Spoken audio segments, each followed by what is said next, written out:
puede darnos, por ejemplo, teorías de del transnacionalismo o de las redes, ¿no?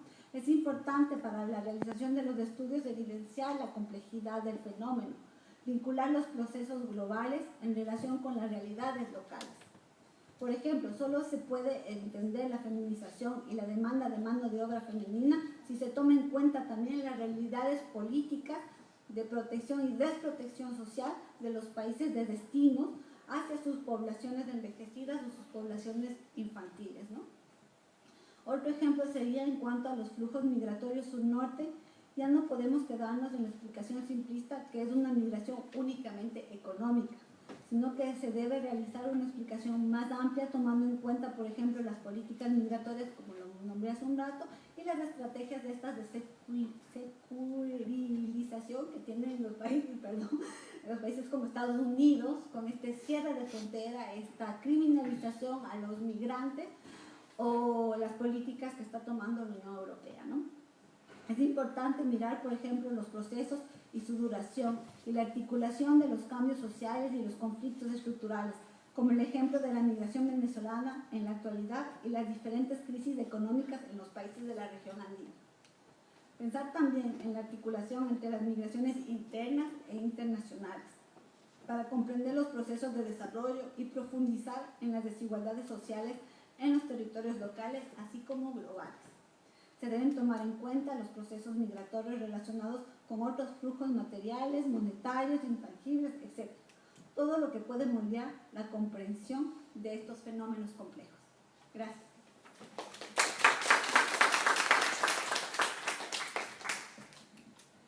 Bueno, muy buena noche. La verdad es que agradecer a Robin nuevamente esta gran oportunidad de integrar este espacio de reflexión y de diálogo, y también ver a demógrafos antiguos como Carlos Eduardo, que me alegra después de tantos años volverlo a ver. Es un desafío. Yo en realidad he tomado el conversatorio como una provocación para poder discutir temas que realmente son complejos, son temas que están en proceso de constante construcción, y justamente Gabriel hablaba de la complejidad. Y la complejidad pasa también por los desafíos de conseguir información que sea robusta y que sea información que los demógrafos normalmente andamos soñándonos cómo hacer de esto de la información algo que nos ayude, yo digo, como un artista a tocar la guitarra y que se pueda sentir, vibrar con el sonido lo que significa realmente el ser migrante o el estar en esta situación. En esa medida yo voy a jugar datos, los datos que hay, los que tenemos, y también un poco provocar para buscar nuevos datos, porque es evidente que necesitamos siempre la confrontación, necesitamos, pienso yo, la sensibilización a través de información dura. Y esa información dura efectivamente la tienen los censos, aunque los censos tienen dificultades. En el caso boliviano, si bien es cierto que se incorporó por primera vez la pregunta sobre emigración internacional, sin embargo, yo no me atrevería a utilizar los 400.000 emigrantes internacionales que utiliza el censo como un dato correcto. Sin embargo, la proporción, a mí sí me parece que la distribución relativa revela algunos otros hechos que yo quisiera un poco articular. De hecho, el 90% de la emigración internacional, bueno, primero, antes de eso, a nivel de América del Sur, el gran cambio es el incremento de la emigración. Ese es el mensaje de fondo. Y dentro de ese mensaje siempre hay la duda, ¿no? ¿Será que es la verdad? ¿No es la verdad? Entonces, viendo con los datos del censo boliviano y una encuesta que se hizo por derecho, que yo creo que este es el tema, ¿no? Los censos de hecho y la necesidad de repensar otra vez para el futuro censos de derecho, porque es la única manera de poder construir lo que significa el hogar transmigrante. Estas redes y estas complejidades no las podemos trabajar con los censos de hecho, porque únicamente incluyen como miembros del hogar a los presentes y a los transeúntes. Los ausentes no están, y por lo tanto no se podría construir esta dimensión de hogar transmigrante. En esa medida, lo que se constata en el caso boliviano es que el 94% de la emigración está concentrada solamente en 6 países, y esta concentración de una o de otra manera tiene que ver con estas articulaciones y estas relaciones que existen también con el origen y el destino. Cuando vemos el tema del impacto y la fuerza que ha tenido históricamente la inmigración internacional, ahí claramente vamos viendo cómo la inmigración en el pasado, durante la época del auge de la minería, era una inmigración particularmente orientada a la explotación de minerales. Pero luego la inmigración internacional en Bolivia cae profundamente, pero no es casual que justamente aparezcan también en la concentración mayoritaria España, Argentina, Brasil, Estados Unidos, Perú y Chile, que aparece recién a partir de los años después del 2010. Realmente Chile se constituye en un espacio que yo creo va a permitir reflexionar una serie de elementos. En la encuesta de derecho que nosotros habíamos hecho, que es en realidad enriquece la posibilidad de profundizar en el análisis, en esta encuesta de derecho encontramos de que en el caso de Cochabamba, y acabo de ver también el caso de La Paz y El Alto, 1 de cada 3 hogares tiene algún familiar viviendo en el exterior. Este es un tema que ya debería a los gobiernos, a los estados, buscar una reflexión un poco más profunda de lo que está aconteciendo. Encontramos también, por otra parte, de que en los hogares más pobres, en los más vulnerables, ya la relación es por lo menos de 1 de cada 2 hogares tiene a alguien en el exterior. Entonces, ¿qué ha significado este hecho de que alguien del hogar se haya ido? Y ahí lo que ha significado es una modificación de la tipología clásica del hogar. Este hogar de padre, madre e hijos deja de existir, se complica mucho más el panorama generando hogares extendidos, hogares donde de una o de otra manera vamos viendo el incremento de hogares monoparentales, y aquí viene el juego, depende quién se va. Históricamente, cuando los hombres se iban, la situación no cambiaba, la cohesión a nivel de la familia se encargaba a la mujer de generar no solamente la gratitud por el que se fue, porque mandaba el dinero cada mes, sino la familia no cambió. En cambio, cuando ella empezó a irse, y aquí viene toda una situación que yo creo que es importante también entender, porque creo que ahí se va quitando un velo de unos problemas a nivel de las familias que todavía no se discuten y todavía no estamos quizás profundizando como tendríamos que hacerlo. Cuando ella se va, entonces aparece toda su parentela ayudando al cuidado de la casa y de todas las millones de cosas que tienen que hacer las mujeres, y ahí vamos viendo cuál es el rol del compañero, el rol del esposo, el rol del padre que se queda con los chicos cuando ella se va. Entonces ahí vamos viendo que sensiblemente la protección social es dejada a la familia, y es dejada a una familia donde el papel de la mujer ocupa un lugar trascendental.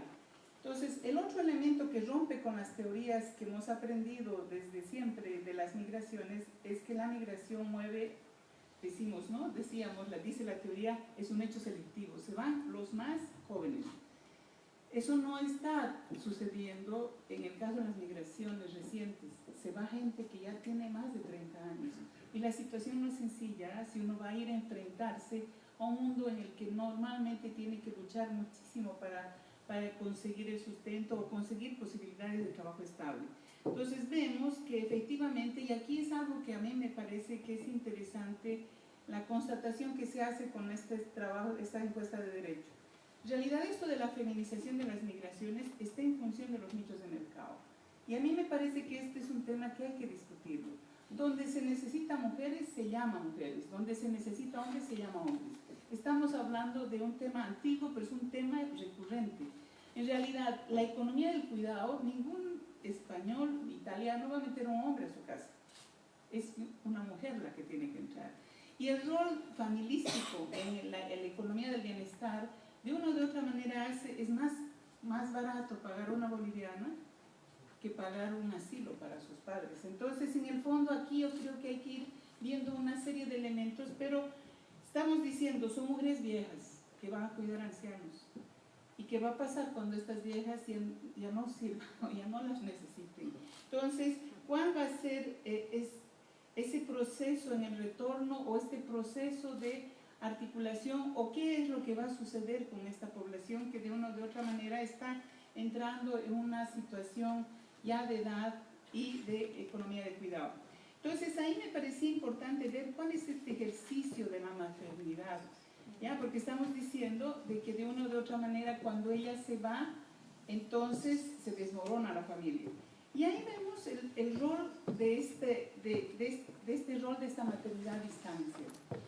Y al ver este rol de la maternidad a distancia, cuando se habla de lo que es la migración transnacional, empezamos a ver cómo ella empieza a ejercer el rol a través de elementos que quizás nosotros no podríamos considerarlos como algo que es utilizado como un instrumento de comunicación. El tema del teléfono. Sí, 2 a 3 veces al día comunicando con los chicos, con la familia, para ver qué es lo que tienen que hacer, si tienen que comer o que tienen que salir. El tema de las remesas. En el caso boliviano, si bien es cierto que nosotros hablamos de la sociedad boliviana, una sociedad extremadamente afectiva, pero en el tema de las remesas vemos, yo me atrevería a ver, y cuando dije que la migración es un hecho social, porque efectivamente al estudiar las características de la migración vamos viendo con claridad que no todos los migrantes migran de las zonas populares o pobres. También hay migrantes de los barrios residenciales, migrantes con altísimo nivel socioeconómico, pero el rol que tiene la remesa es distinto. El rol de la remesa en un hogar pobre es como un salario. Yo le llamo las esclavas de la globalización. Son mujeres que viajan a trabajar y mandan sagradamente el salario cada mes a su casa, bueno, su remesa, que en el fondo es un salario, es que lo utilizan totalmente para la comida, para la alimentación. En el fondo, de una o de otra manera, nosotros se está viendo el rol importante que tiene la remesa en la canasta familiar. En cambio, en los hogares de mayor poder económico, la remesa es remesa en regalo, sería la llamada remesa social. ¿Sí?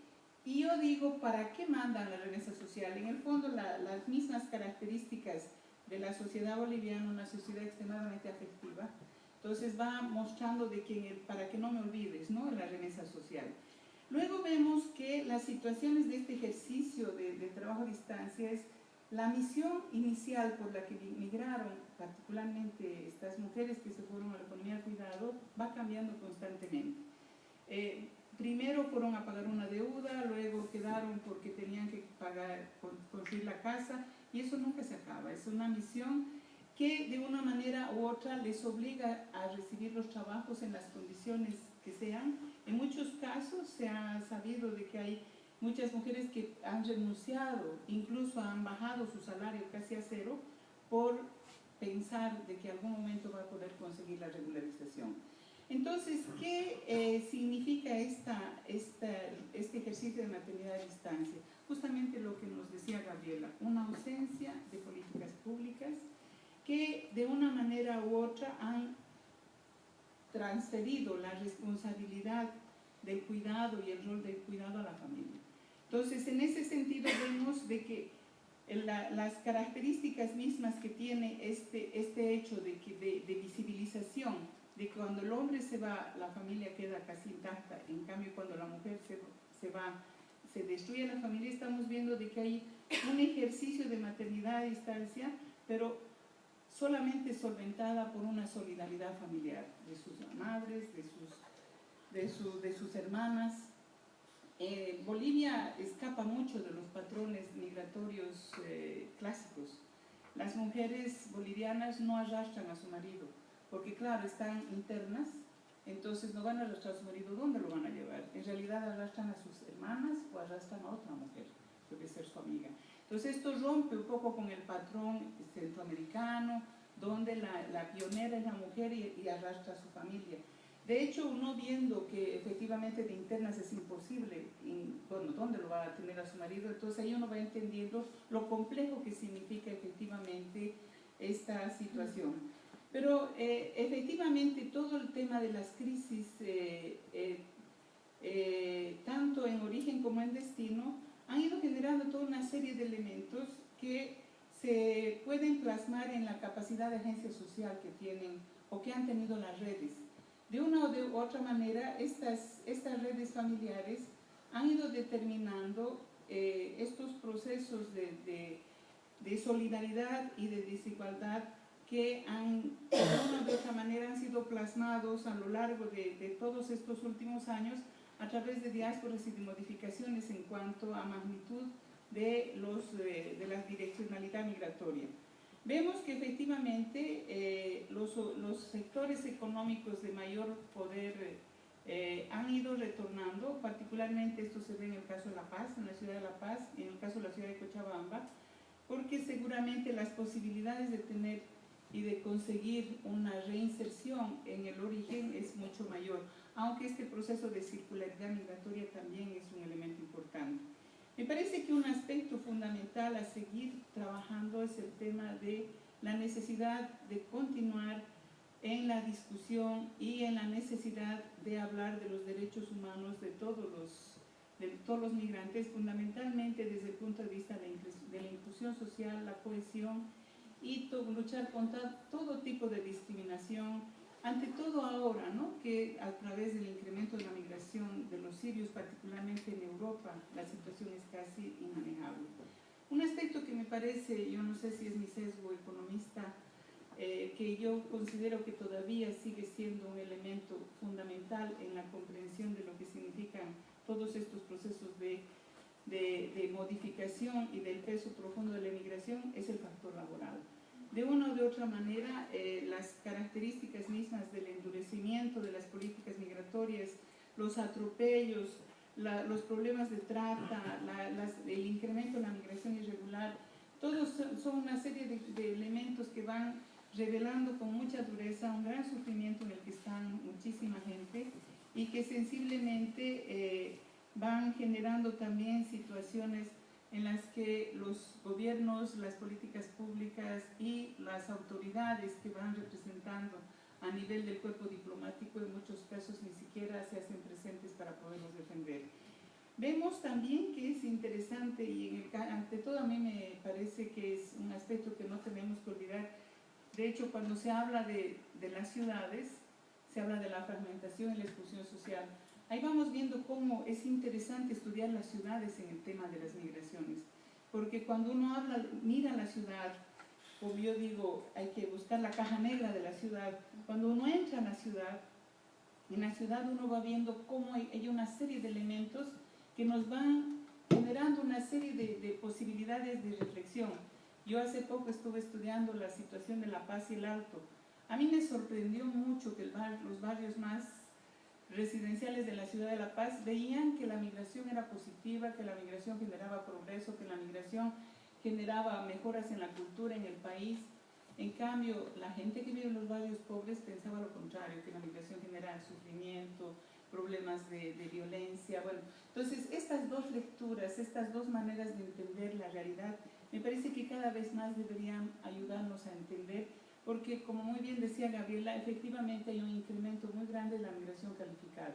De hecho, en Bolivia, en un tiempo ha habido población del Perú que iba y vivía en espacios que nosotros podemos decir de los espacios marginales en la ciudad del Alto, pero ahora hay muchísimos médicos profesionales que están trabajando en Bolivia, en varias de la ciudad.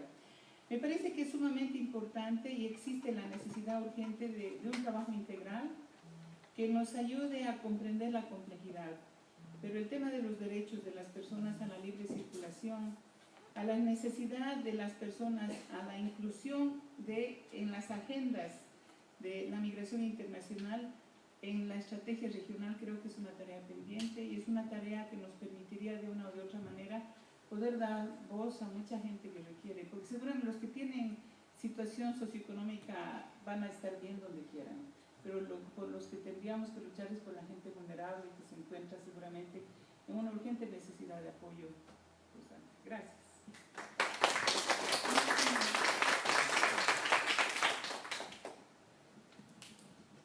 Muchas gracias a Gabriela y Carmen por su exposición. Bueno, antes de dejar la palabra para una ronda de preguntas, quisiera hacer brevemente tres pequeños comentarios. Lo primero es un poco sobre nuestra disciplina, sobre la demografía, sobre los estudios de población.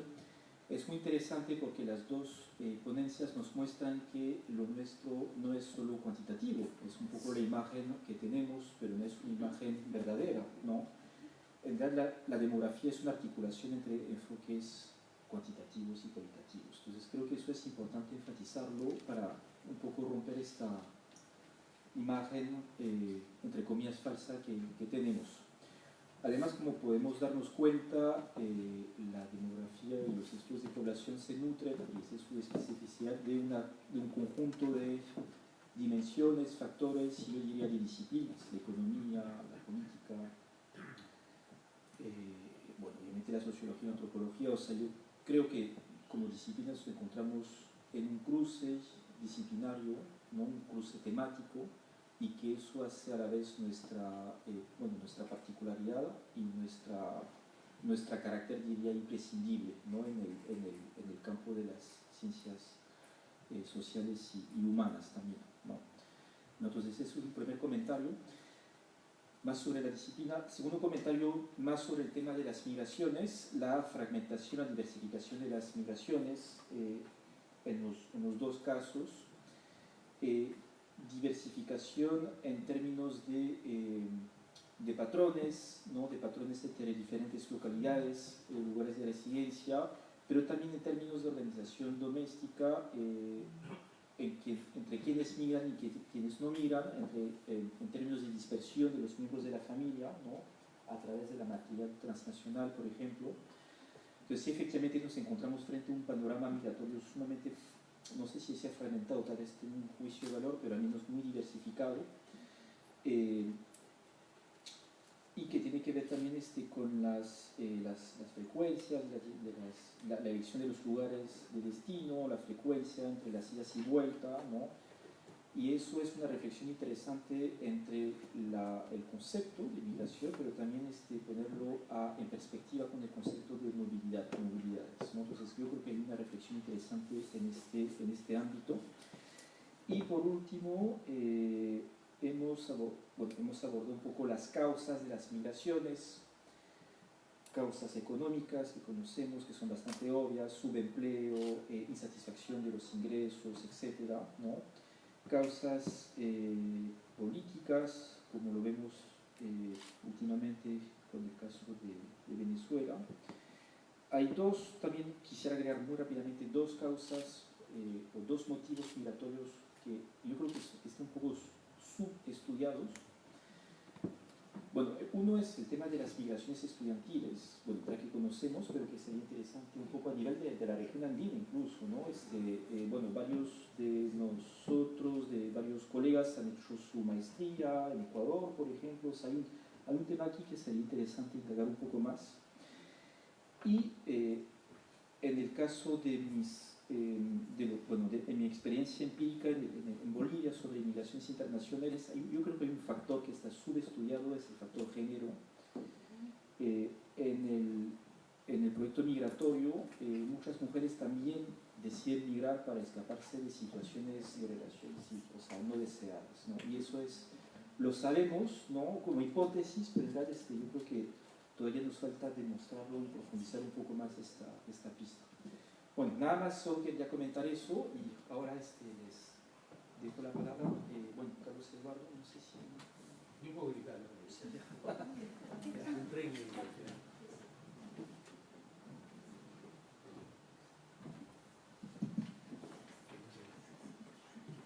Bueno, gracias, es un gusto regresar a estos temas. Bienvenida, Carmen, después de muchos años que discutíamos con furor el tema de migraciones internas, sobre todo hace 3 décadas. Yo diría 2 comentarios para Gabriela y 2 para Carlos, para el democrático. En el caso de Gabriela, creo que un elemento importante para entender el incremento de la expulsión hacia afuera, sobre todo los 3 países que tú mencionaste con mayor proporción, que son Colombia, Perú y Ecuador, es el cambio en la estructura por edades de la población en edad de trabajar. Es un factor de expulsión que no se ha tomado en cuenta y me parece claro. Si ustedes miran la estadística demográfica, casi todos los países de América Latina están teniendo crecimientos más lentos por el descenso de la fecundidad, que vamos a discutir mañana. Sin embargo, si miran las tasas de crecimiento de la fuerza laboral, son 3 o 4 veces mayores que el crecimiento del producto. Entonces, eso es un factor importante. Añadido a un tema más bien cultural, que es el incremento de la participación femenina en el mercado de trabajo. que se ha internacionalizado mucho más rápidamente que el caso de los varones. Entonces yo creo que son dos factores que tenemos que tenerlos en cuenta. Y un comentario rapidísimo a lo que decía Robin. Creo que lo interesante de la demografía es que la demografía trae la evidencia, pero la explicación tiene que venir de la ciencia política, de la economía, de la antropología. O sea, nos obliga a ser interdisciplinarios. Y eso es lo lindo de la demografía. Porque si no, no puedes entender lo que está pasando. No te puedes quedar en la cifra. Segundo tema, ya lo mencionó Robin, que no lo pensaba mencionar, pero lo voy a decir muy breve. Creo que hemos subestimado el entender este flujo de talento internacional por el tema de estudiantes, que se combina con otras formas. Yo estoy asesorando una tesis en la cual muchos jóvenes latinoamericanos se financian estudios haciendo cuidados, son los au pair. Entonces hay una combinación de, no es gente que se fue a cuidar gente, gente que cuida gente para poder estudiar. La pregunta obvia es qué expectativas tienen, se quedan o regresan y qué está pasando. Entonces yo creo que eso es un ejemplo chiquito de lo complicado y lo complejo que es el proceso y lo dinámico que es. Dos comentarios adicionales. Creo que Carmen ha tocado un tema clave en el que hay poquísima investigación, por lo menos en el Perú, es qué pasa con los que se quedan. Especialmente en el caso de emigración, como tú bien has señalado, Carmen, de la mujer. Pero Juan Anción, que ha hecho un trabajo muy interesante, muy antropológico, ahí me pongo el sombrero antropólogo, que depende no solamente de quién se va, sino de la edad de los que se quedan. El impacto de niños pequeños es muy duro. ¿Qué está pasando con familias que tienen, Robin lo mencionó, hijos mayores? Es muy frecuente que el hombre tenga dos impactos. La masculinidad como proveedor se ve cuestionada. La mujer está mandando más plata que él. Es muy frecuente que haya temas de infidelidad o de depresión. En esos casos, la mujer migrante le manda el dinero a la hija mayor o al hijo, aumentando la conflictividad familiar interna. Ese es un tema que está claro. Y termino rápidamente con el tema de política. Yo creo que hay que mirar la migración internacional no solamente como un problema, sino como una potencialidad. Costa Rica y Pakistán han hecho un trabajo interesantísimo de crear redes y mapas de talento. ¿Cuántos demógrafos peruanos o bolivianos o ecuatorianos viven fuera? ¿Cuántos médicos? El mejor médico oncólogo de Houston es un peruano, el doctor Campos. Sin embargo, ese talento global no está ni mapeado, ni identificado, ni utilizado. Yo creo que, como se está viniendo la migración de retorno, una posibilidad de política pública es básicamente no solo el tema protector, que me parece fundamental, es el tema habilitador. El tema de aprovechar ese talento internacional como fines de negocio, de aprendizaje, de transformación del conocimiento. Gracias.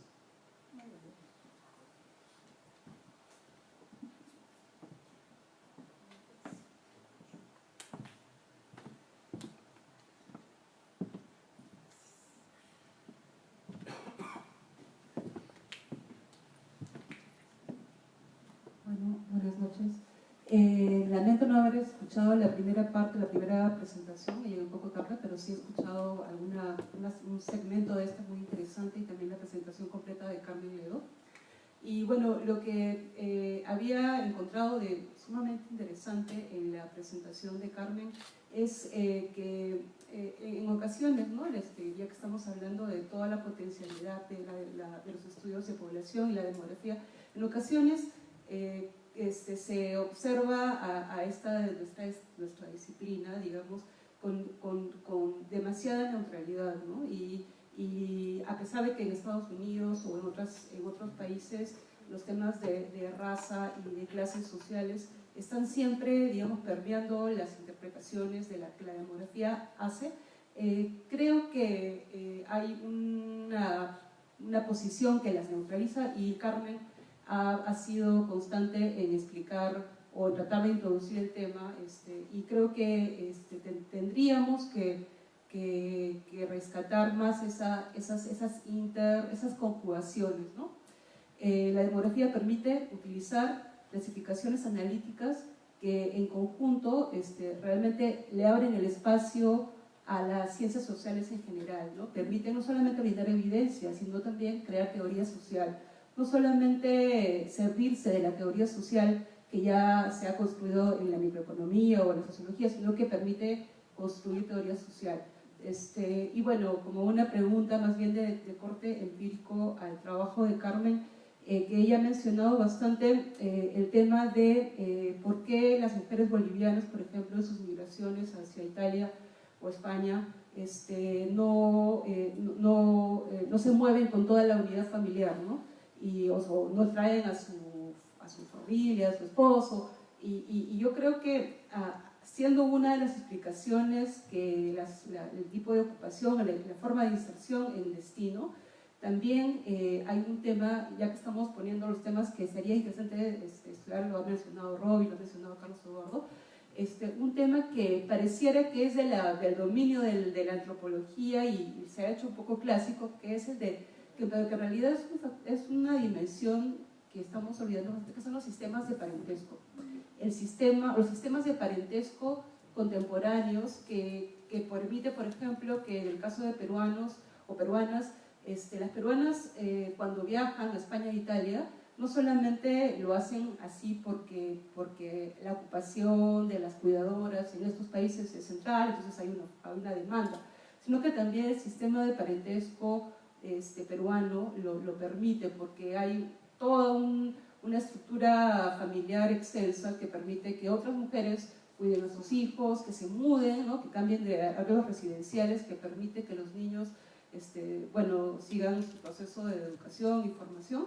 Y eso no ocurre, por ejemplo, con Argentina, ¿no? Argentina también ha tenido una tremenda emigración hacia España e Italia, pero ahí las obligaciones de la familia son de otra forma, ¿no?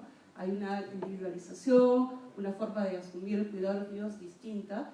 Entonces, bueno, esa era una sugerencia. Y bueno, más allá de esas pequeñas comentarios, me alegro mucho de que hayan venido los colegas de los países, y a Robin también las felicitaciones por estar organizando esta red tan interesante que va a nutrir también el trabajo académico en el lab. ¿Más preguntas? Muy buenas noches con todos y todas. Mi nombre es Ceci Bruno. Tengo el placer de conocer a varios de la mesa, pero no todos, por eso me presento. Trabajo en la Universidad Católica. Yo no vengo de su disciplina, entonces mis aportes van a ir por otro lado. Pero quería comentar varias cosas, ¿no? Uno, sobre el tema de causas. Creo que no hay que ver las causas como independientes. Lo que estamos viendo hoy en día es que las personas se mueven por distintas razones, y la tela de fondo que no escuché son básicamente violaciones a derechos humanos, ¿no? Y acá podemos tomar el ejemplo de Venezuela, con obviamente motivaciones laborales, motivaciones por falta de acceso a alimentación, falta de acceso a salud, etcétera, etcétera, que son finalmente vulneraciones estructurales a derechos, ¿no? Y lo podemos aplicar a varios escenarios, ¿no? Entonces, creo que también es interesante ver cómo se estructuran los proyectos, ¿no? Y cómo eso también se puede medir de alguna manera, y es bien complejo, ¿no? Porque cuando se hace trabajo cualitativo sobre los motivos, nosotros lo hemos hecho con el caso de la población venezolana, es muy interesante ver cuál es la primera respuesta de la persona cuando le preguntas ¿por qué saliste de Venezuela? ¿Cuál va a ser la segunda? ¿Cuándo vas a profundizar? ¿No? Me parece un tema sumamente interesante que a veces se da por sentado, ¿no? Migran por eso, pero en realidad es un tema que me parece muy interesante. Y con esto, ojalá uno un poco con lo que comentaba Gabriela de este escenario tan complejo, donde finalmente los países tradicionalmente, o desde menos tiempo, pero igual ya eran tradicionalmente de inmigración, se han convertido, además de seguir siendo países de inmigración, además de haber gente que sigue saliendo, en países de acogida. Y yo hablaría del caso peruano, ¿no? Que se diferencia de hecho del caso de Ecuador, porque Ecuador ya es un país receptor desde poco tiempo, pero más tiempo que el caso peruano, que hoy, no sé si lo han visto, pero ha salido el informe de la ACNUR, que sale cada año para el Día Internacional del Refugiado, que es el día de mañana, que se llama Tendencias Globales, y es increíble el resultado de este informe del 2018, porque el Perú aparece como el segundo país en el mundo con más solicitantes de la condición de refugiado después de Estados Unidos. Entonces es algo que nosotros venimos hablando desde más de un año, pero creo que ya está, ¿no? en un informe que es bien importante para todas las personas que trabajan temas de protección internacional. Entonces, estos cambios, como bien decía Gabriela, son complejos. ¿Cómo podamos tener data? Hago la conexión, Carmen, con lo que decías de las encuestas, de todos los problemas que tenemos en generar data, y ahora estamos frente a una complejidad mucho mayor, ¿no? Entonces, eso es un poco lo que quería comentar. Me gustaría, Carmen, si puedes ahondar un poquito más en esto de la data, porque me gustaría saber cuáles eran tus críticas a la encuesta de cómo podríamos mejorar y cómo podemos pensar, medir desde su disciplina para las personas que están acá, no las que están saliendo, sino cómo crear también herramientas para conocer a esta población que llega, porque también eso nos ayudaría a nivel de política, a nivel de construcción de discursos xenófobos, discriminatorios, etc. Generar información también es clave, ¿no? Entonces, eso sería un poco como mi pregunta también para Gabriela, si quiere aportar algunas cosas.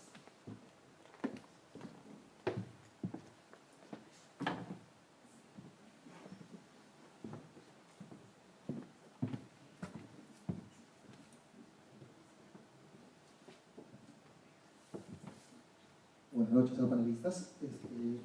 Una consulta. En este caso, nosotros para hacer un análisis de repente de todos los factores o conglomerados demográficos, requerimos de repente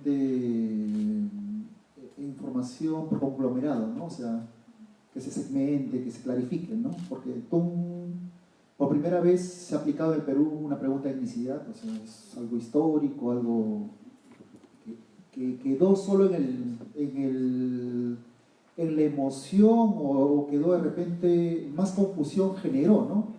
Porque el tema de etnicidad solo se limitaba a la pregunta de qué lengua hablas, ahora entró la pregunta de autoidentificación y mucha gente estuvo desinformada, ¿no? Y cuando queremos analizar de repente variables o conglomerados, no se sabe si estás trabajando con población específica, se autoidentifica como tal, ¿no?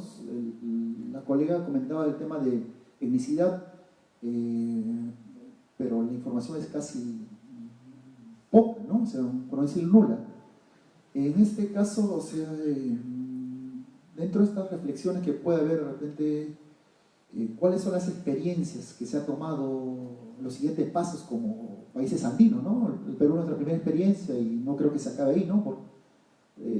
No solo es el hecho de haberse aplicado la pregunta de etnicidad, sino cómo representa o qué pasos para que haya información, para elaborar políticas públicas específicas sobre esos pueblos, o sea, y también que genere información para analizar estos fenómenos sociales que estamos involucrados todos, ¿no? O sea, ¿cuáles serían las notas que nos podrían dar, ¿no?, de los otros países andinos que han trabajado este proceso, ¿no?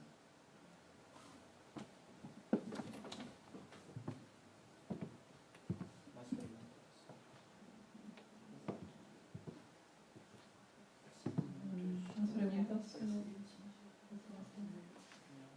Creo que ya.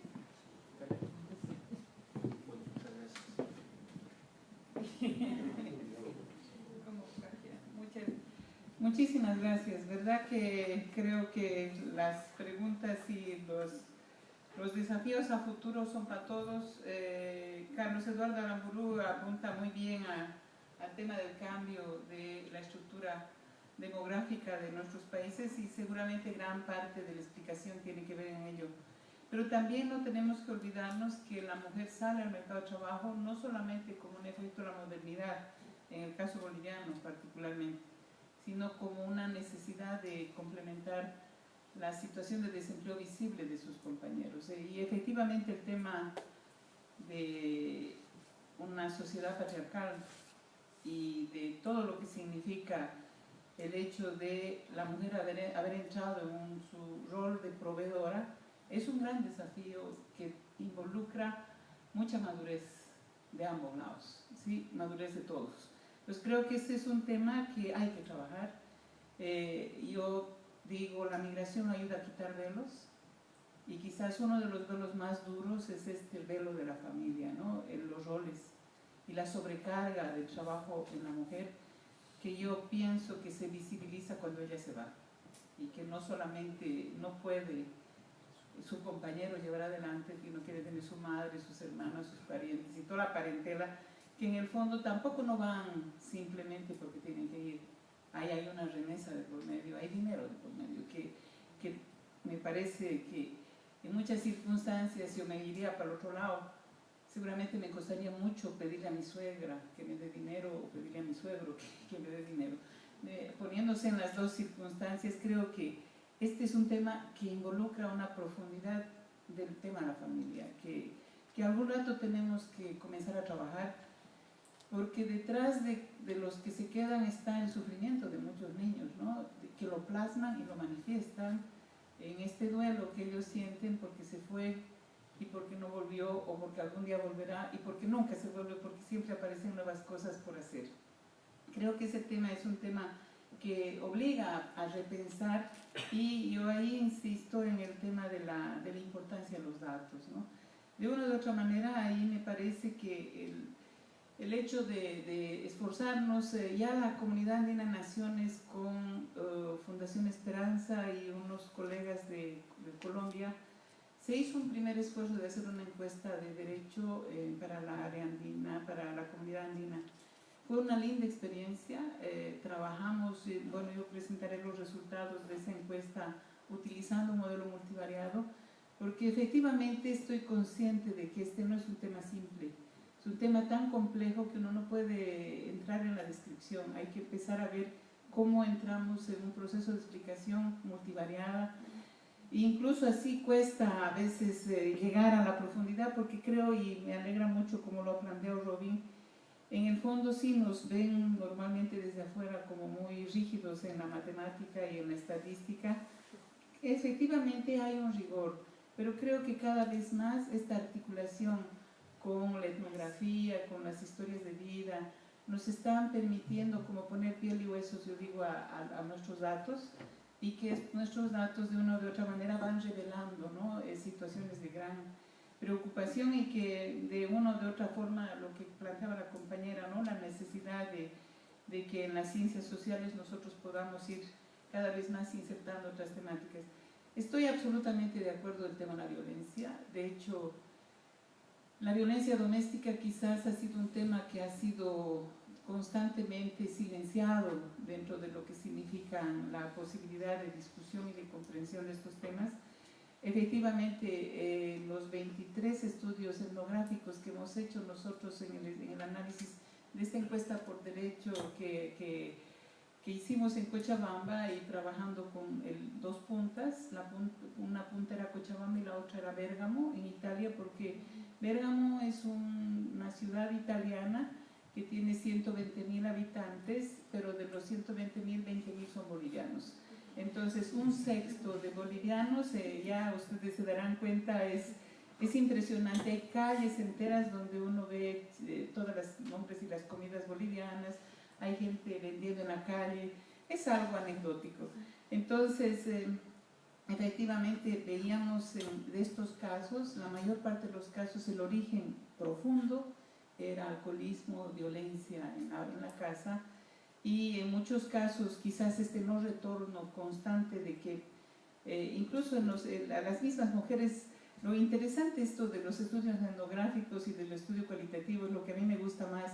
Pues yo digo, una cosa es con guitarra, cuando uno presenta la información, pero cómo la gente relata esto que el dato ha dicho, ¿no? Entonces, a mí me parece que eso es lo más maravilloso que puede existir, y efectivamente muchas de estas mujeres plantean como una misión, como si alguien les habría dicho, esta es tu misión, tienes que ir a pagar la deuda, después tienes que pagar la casa, y ella dice, mi misión no acaba, porque luego el hijo se casa y al hijo lo tiene que mandar a comprar un coche para que el hijo trabaje, y bueno. Entonces el tema de la violencia creo que es un tema que hay que trabajar, y el tema de los parentescos. Ahora, Cecil nos planteaba este tema de cómo medir. Este tema que ya es una recomendación de la Oficina Mundial de Estadísticas, ¿no? De empezar a trabajar los que están aquí y los que no están aquí. Porque en realidad el censo de julio, de hecho, o la encuesta, involucra trabajar aquí, también los que están allí. Y en el fondo, porque esa es una decisión del hogar, ¿quiénes son los miembros del hogar? Es una decisión consensual. Entonces, a nosotros nos funcionó bastante bien el haber podido hacer, ya son 3 experiencias de encuestas de derecho, y creo que deberíamos seguir profundizando. Creo que todas estas temáticas que ha planteado de etnicidad, de pertenencia, de opinión, les estoy diciendo yo que opina el paseño de la clase alta paseña, opina que la migración mejora la cultura. En cambio el pobre no, se dan cuenta, hay muchas cosas que nosotros tenemos que seguir trabajando. Yo creo que sería interesante armar una base de datos andina donde podamos realmente levantar la información a través de nuestros países y empezar a entender esta complejidad. Creo que ese sería ojalá de esta red, sería el plus que podríamos darle para seguir profundizando temáticas que son realmente complejas. Muchas gracias.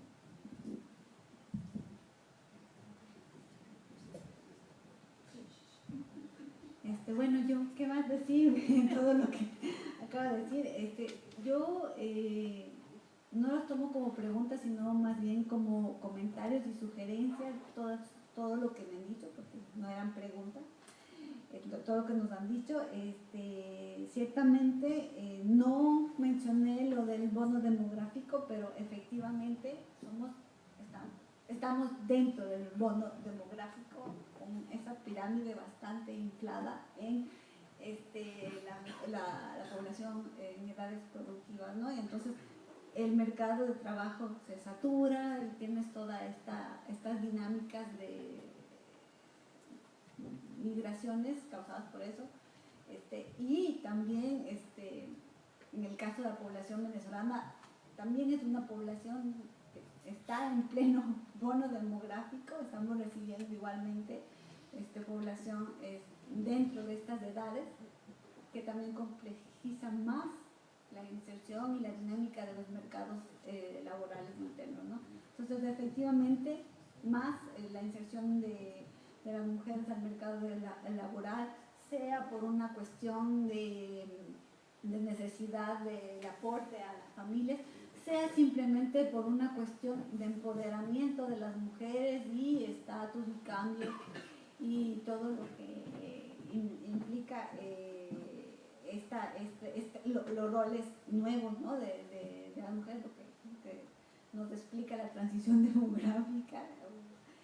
Entonces sí, o sea, efectivamente, y eso es lo complejo de los temas, cómo pensarlos y atándolo a la cuestión de datos, de la producción de datos.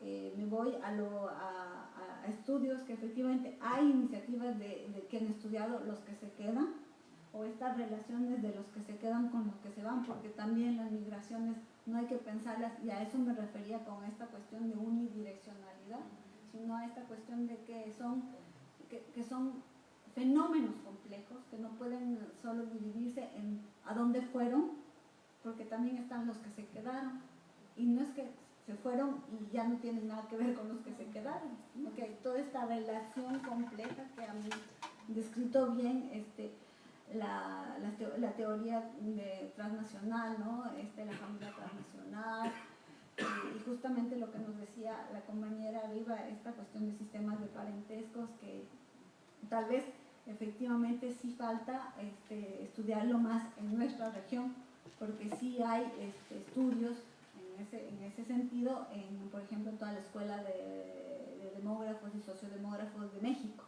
¿no? Que tienen toda una tradición de estudios sobre sistemas de parentesco. Entonces, como que nos quedan aún esos nichos en nuestro campo de investigación. En cuanto a, efectivamente, sí, o sea, no podemos ver las migraciones internacionales como negativo, más bien estamos dentro de esto, y cuando decimos migraciones internacionales hablamos de todo, de esta complejidad de movilidades humanas. Efectivamente, por ejemplo, en Ecuador sí hubo, con el gobierno anterior, iniciativas de querer aprovechar ese talento, esa migración calificada que se ha quedado en países desarrollados, en países del norte. Se llamaba Prometeo, y efectivamente funcionó de cierta forma, pero como que hubo una dificultad. Inclusive había un proyecto de crear un Silicon Valley en Ecuador. Ahí está, ¿no? Nuestro Silicon Valley se llama Yachay, ya no funciona. Entonces, sí, efectivamente había esta iniciativa del gobierno anterior, y yo creo que eso sí también nos nos lleva a la reflexión de esta cuestión de políticas públicas y políticas públicas viendo a la migración no únicamente con los que se van, sino con toda esta complejidad de los que se van, de los que vienen, de los que están circulando, de los que transitan, que es lo que es lo que ahorita estamos enfrentando, ¿no? con el caso de la migración venezolana. En la cuestión de causas, las causas son multicausal, efectivamente, tal vez yo no lo dije bien, lo traté de decir, pero sí, no hay una causa, hay una diversidad de causas. Inclusive puede ser por decisiones propias o decisiones familiares o cuestiones de crisis humanitarias, y eso nos liga a la cuestión de derechos humanos, que efectivamente no lo hemos dicho y que tal vez también es el tema que nos faltaría como disciplina también investigarla y producir datos y encuestas que nos lleven a dar resultados sobre esto. Y en la cuestión de datos, de encuestas, yo creo que es importante también, es importante pensar, pero es importante pensar cómo vamos a hacer, bueno, financiar, por supuesto, no, ¿cómo? ¿Qué teoría está detrás? Porque no es simplemente el hecho de ir, o sea, tienes que, por el mismo hecho de que es complejo, entonces tener en cuenta, claro, las poblaciones que se van, las poblaciones que se quedan, las poblaciones que reciben. Ahorita, por ejemplo, en Ecuador se está llevando a cabo una encuesta de población venezolana, encabezada por el Banco Mundial. Es un consorcio de varias organizaciones internacionales que trabajan efectivamente con esta población venezolana desde el momento de la crisis, desde el aumento. Y la característica de esta encuesta, que me parece bastante importante mencionar, es que no es una encuesta que solo se va a hacer a la población venezolana, sino que es una encuesta que se está realizando a la población venezolana y a la población de acogida. Entonces ahí tienes, y eso es importante, por ejemplo, y estuvo el Banco Mundial aquí en Perú y en Colombia, y ahora están replicando, pero con esta característica única, porque vieron justamente que es importante tomar en cuenta a la población de acogida, para mostrar que los problemas no es la población que llega, sino que los problemas son problemas estructurales. No es únicamente la población que llega nos quita el trabajo, no. Entonces, esta encuesta, bueno, ahorita le están levantando el Banco Mundial, ¿no? Entonces, efectivamente es pensar estas diversidades de datos y de encuestas que pueden darnos nuevos resultados, ¿no? Sobre todo con casos como la población venezolana, y también, y ahí estaría de acuerdo, pensar a nivel regional. A nivel regional es importante porque hay una cierta integración, pero no en el sentido de política, de apertura, no, es una cierta integración siempre pensada en cuestión de comercio, de economía, pero no pensada en esta cuestión de flujos migratorios o de flujos de otro tipo. Entonces, yo creo que también es importante como académicos incidir en eso, ¿no? Ahí les dejo la vida.